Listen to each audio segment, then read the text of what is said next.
And it circles back to faith versus fear. A lot of the races that I have attended, God had told me to attend that race, and I led in faith and not in fear. Which some people, they are qualified for the world championship. Congratulations. And then they decide at the last minute, I'm not going to go. Why?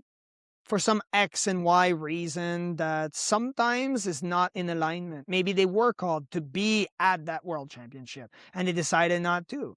Now, I'm not saying that's the right or the wrong decision, because I could have decided not to go to the Epic Deca. I could have decided not to go to Kenya.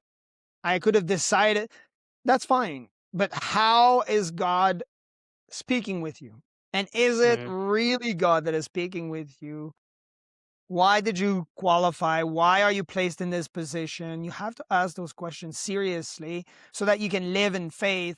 And eventually, sometime that those levels of faith get to inspire and encourage other people that oftentimes they are living in fear. We live in times where it's difficult to talk about Jesus openly. It's very difficult. It will get worse. I can guarantee you that, because not me, but the Bible says it. But we are to live in faith and not in fear. And so Mm-hmm. how does it show up in your life, all of these decisions? If you were a coward for this type of small decision, then how much can God trust you when you're going to reach another level of success? If he's not able to trust you with a little, then why would he trust you with more? And that works for every level of worldly success, so to speak. Every single level. Why would he trust you with money? But we just think, well, in terms of finances. Okay, but if you're not able to run a business at this level, then why would he give you a larger business? If we're going to be in one country or 5 countries, we were not in 5 countries on the first year. We expanded naturally when God told us, yes, you are ready because you did all of these steps.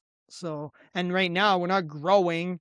We could, we have the collaboration with the United Nations, so we could just go and expand to other countries, but we decide not to.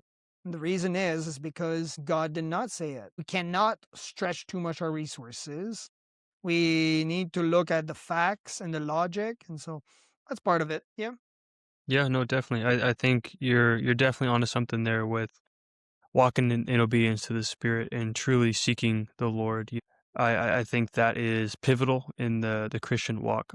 Seeking the Lord, as Psalm 27 says, seek Him in His temple, and that should be our main desire. What else could we want but to see His glory and to seek Him with everything that we have, with all our heart, all our soul, all our mind, all our strength, and from that perspective of keeping your eyes locked in on Jesus Christ, from that will come everything else. Seek Him and everything else will follow.